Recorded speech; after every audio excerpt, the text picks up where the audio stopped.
Hey there, friend. Have you ever walked out of a doctor's appointment feeling a bit overwhelmed? Maybe clutching a piece of paper with numbers that don't quite make sense? I know I've been there, especially when the word cholesterol comes up. It's one of those things that seems to sneak up on us, especially after 60, when our bodies start playing by a different set of rules. But here's the good news. You don't have to feel stuck or scared about it.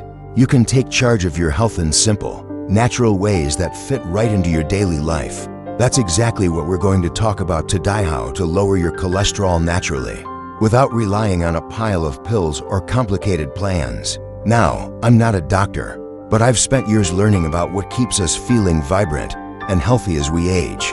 And let me tell you, lowering cholesterol doesn't have to mean giving up the foods you love or turning your life upside down. It's about making small, smart choices that add up to big results. In this video, we're going to walk through 5 practical habits you can start today to bring those cholesterol numbers down and keep your heart happy. These are things anyone can do, no matter how busy you are or how much you love your morning bacon. So, grab a cup of tea, get comfortable, and let's dive into the first step to feeling better and living longer. The first habit is all about moving your body in a way that feels good.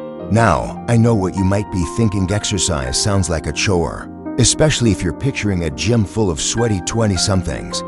But hear me out. You don't need to run a marathon or lift heavy weights to lower your cholesterol. Simple, enjoyable movement can make a huge difference. Walking is a fantastic place to start. Picture this: a 20-minute stroll around your neighborhood, maybe with a friend or your favorite music playing through your earbuds. You're breathing fresh air, waving at neighbors, and giving your heart a gentle workout. Studies show that regular walking about 30 minutes most days can boost your HDL. That's the good cholesterol, while lowering the bad stuff, LDL. Here's a little story to make it real. My friend Margaret, who's 68, used to spend her evenings on the couch, flipping through channels. She wasn't overweight, but her cholesterol was creeping up, and she felt sluggish. One day, she decided to walk to the park near her house instead of driving. It was just 15 minutes each way, but she started doing it a few times a week. She'd listen to old Motown songs and smile at the kids playing soccer. Within a few months, her doctor was shocked her LDL had dropped, and she had more energy than she'd had in years. The best part, she didn't feel like she was exercising. She was just living her life a little differently. If walking isn't your thing, try something else that gets you moving. Maybe it's dancing to your favorite songs in the living room or gardening for an hour. Even share exercises, like leg lifts or arm circles, can help if mobility is a challenge. The key is consistency. Find something you enjoy and make it part of your routine.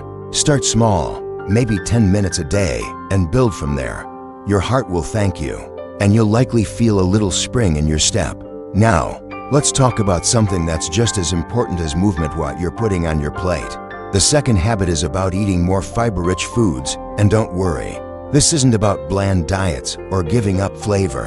Fiber is like a superhero for your cholesterol. It grabs onto the bad cholesterol in your gut and helps your body get rid of it before it can cause trouble.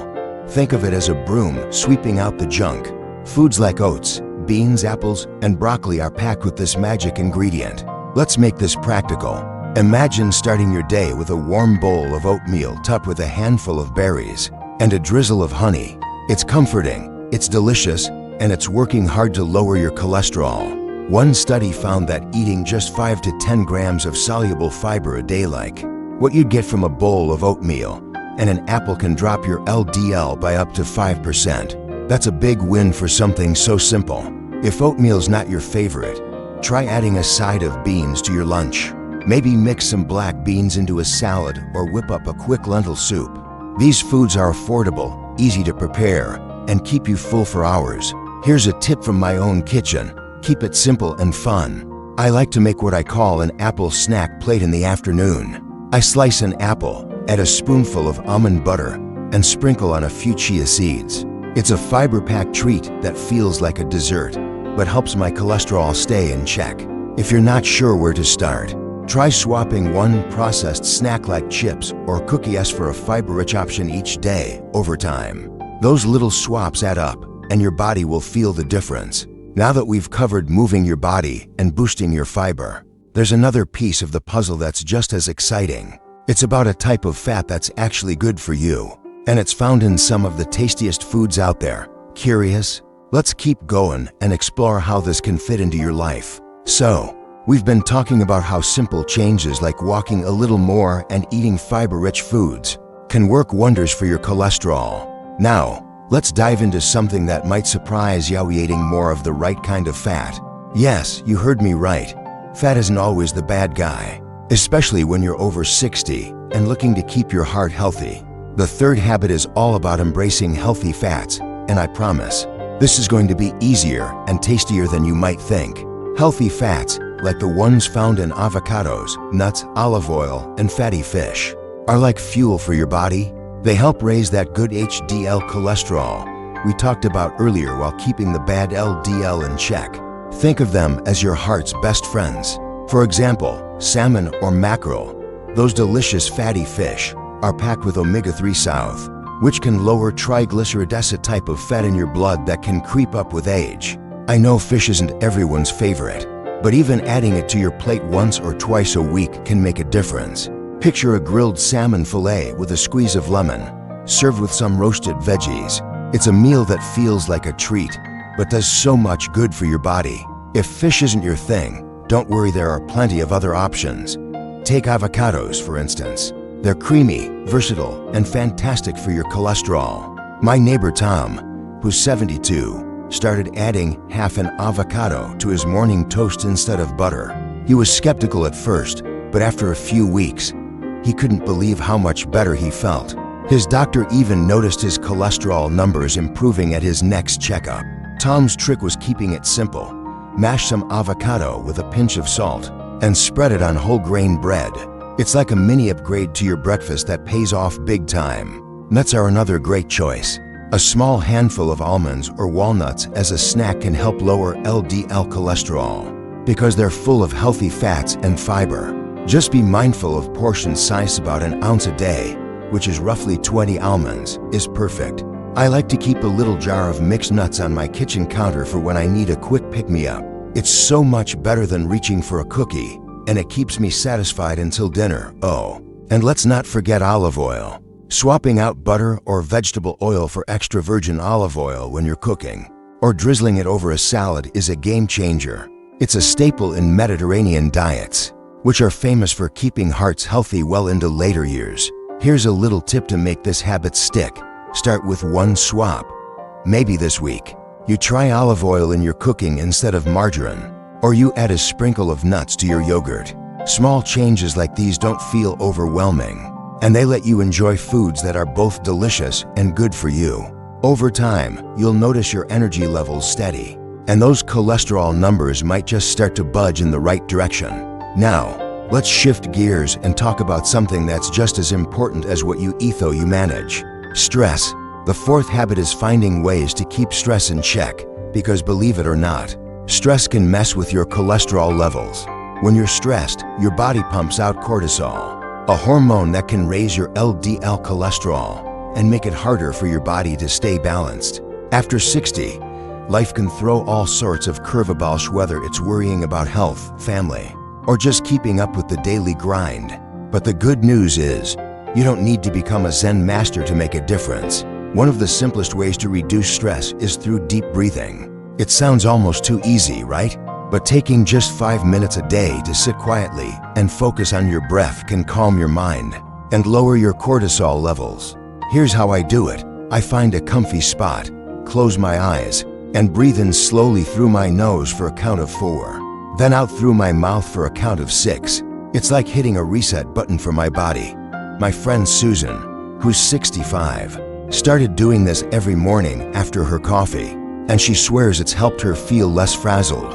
Her last blood test showed her cholesterol was down, and she thinks this little habit played a big part. If breathing exercises aren't your style, try something else that brings you joy and calm. Maybe it's knitting, listening to classical music, or even chatting with a friend over the phone. For me, it's tending to my little herb garden. There's something about getting my hands in the soil and smelling fresh basil that melts my worries away.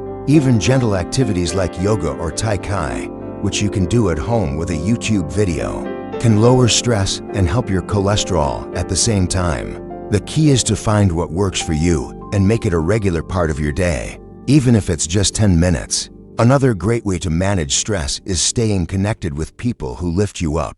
Loneliness can creep in as we age, and it's tough on both your heart and your cholesterol. I remember my Uncle Joe, who's 70, felt down after retiring because he missed his work buddies. He started joining a weekly card game at the community center, and it was like a switch flipped. He laughed more, worried less, and his doctor noticed his blood work looked better. It doesn't have to be a big commitment, just a coffee date with a friend or a phone call with your grandkids can do wonders. As we wrap up this part, we're building a toolbox of habits that work together, moving your body, eating smart, and now adding healthy fats and stress relief. There's one more piece to this puzzle that's going to tie it all together, and it's something you can start doing tonight to give your cholesterol an extra boost. Let's keep going and explore what that is. We've been on quite a journey together, haven't we? From getting our bodies moving to savoring healthy fats and finding calm in the chaos. You're building a set of habits that can really make a difference for your cholesterol. Now, let's talk about the fifth habit, which is all about getting enough sleep. You might be wondering how sleep connects to cholesterol, but trust me, it's a big piece of the puzzle, especially after 60. Good sleep is like a reset for your body, helping everything from your heart to your cholesterol levels stay in balance. When you don't get enough sleep, or your sleep is choppy, your body can struggle to regulate cholesterol properly. Lack of sleep can raise your LDL, the bad cholesterol, and lower your HDL, the good kind. It's like your body's working overtime without a break, and that stress adds up. Aim for 7 to 8 hours of quality sleep each night. I know that's easier said than done. Madam Smabe, you're dealing with a racing mind, or waking up to use the bathroom. But small tweaks to your evening routine can help you drift off more easily and wake up feeling refreshed. Let me share a story about my cousin Linda, who's 67. She used to stay up late watching TV, then toss and turn all night. Her cholesterol was high, and she felt exhausted all the time. One day, she decided to try a bedtime routine. Nothing fancy, just turning off screens an hour before bed, sipping some chamomile tea, and doing a few gentle stretches. She also started keeping her bedroom cool and dark, which made a surprising difference. Within a few weeks, she was sleeping better, and her energy was back. At her next doctor's visit, her cholesterol numbers had improved, and she felt like she'd unlocked a secret weapon. It wasn't just about sleep, it was about giving her body the rest it needed to heal. Here's how you can make this work for you. Start by setting a consistent bedtime, even if it's just 15 minutes earlier than usual. Create a wind-down routine that signals to your body it's time to rest. Maybe it's reading a book, listening to soft music, or doing a quick meditation. Avoid heavy meals or caffeine late in the day, as they can keep you awake. And if you're still struggling, try a warm bath before bed. It's like a cozy hug that relaxes your muscles. These little steps can add up, helping you sleep deeper and giving your cholesterol a fighting chance. As we wrap up these 5 habits: moving your body, eating more fiber, choosing healthy fats, managing stress, and prioritizing sleep, we want to take a moment to reflect on what you've learned. Each of these steps is like a thread in a tapestry, weaving together to create a healthier, happier you. You don't have to overhaul your life overnight. Maybe you start with a daily walk or swap one snack for an apple. Over time, these choices become second nature, and your body will thank you with better cholesterol numbers and more energy to enjoy the things you love. Think about my friend Margaret, who found joy in her park walks, or Tom, who discovered avocados could be just as satisfying as butter.